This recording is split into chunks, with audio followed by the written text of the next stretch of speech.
Hey guys, welcome back. I hope you're doing good today.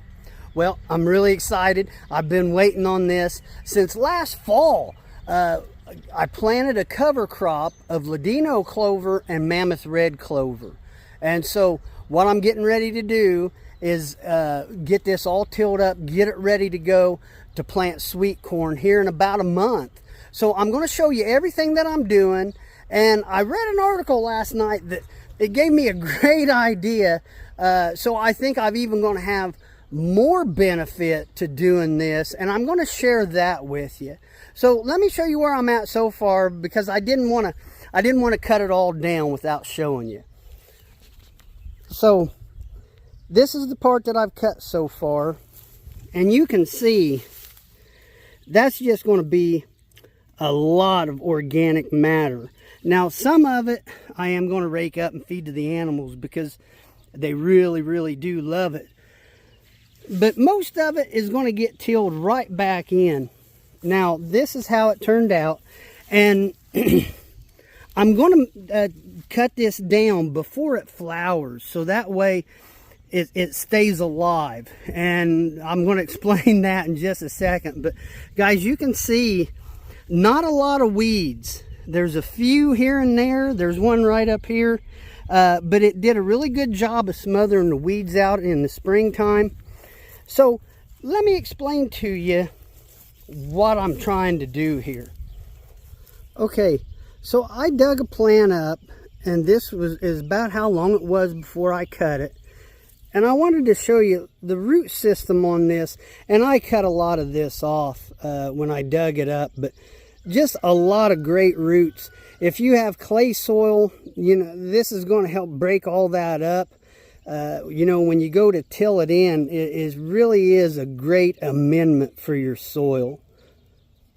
All right, so I'm going to explain to you what I expect to get out of this, what I'm hoping will happen. And then there's two things that I didn't realize that are actually going to hopefully turn out to be really good too. Now, I'm not talking about just general how a cover crop works. I have a video that I made last fall, and I'm going to leave a link to that in the description, and it really explains all the great things that a cover crop will do for you.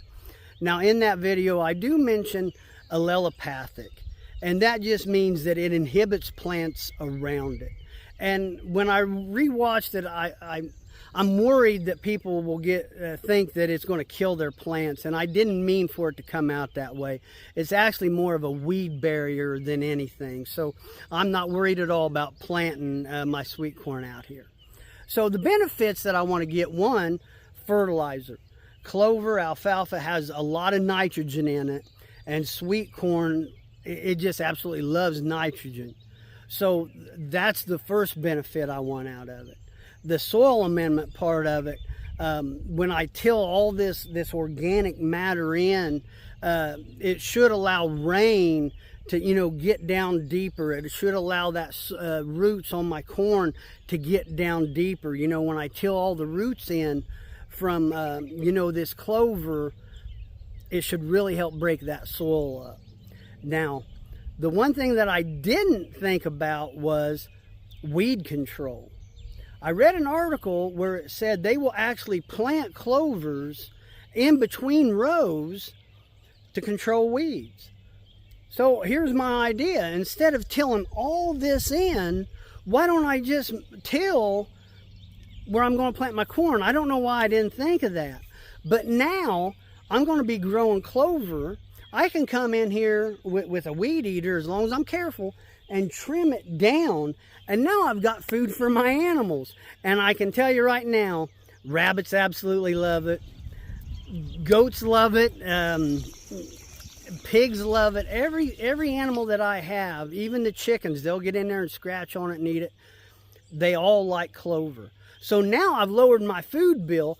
Plus, when I use the manure, it's all organic. You can't get any more organic than this. So now I've got a better grade of manure to use as a fertilizer on like cucumbers, green beans, things like that, that I'm going to be, you know, steeped rabbit manure, putting it on through the spring and summer. So there's a lot of benefits to doing this, and I'm really excited to see how this comes out. And if you want to see how it comes out, please consider subscribing. You know, I would appreciate it. And I do a lot of different things out in the garden, and I have a lot of fun, and I really do appreciate the comments. So guys, if you have anything you want to share, please let me know. And other than that, I'm going to finish trimming this off, and we'll see what happens. All right, you have a good night. I'll talk to you later. See ya.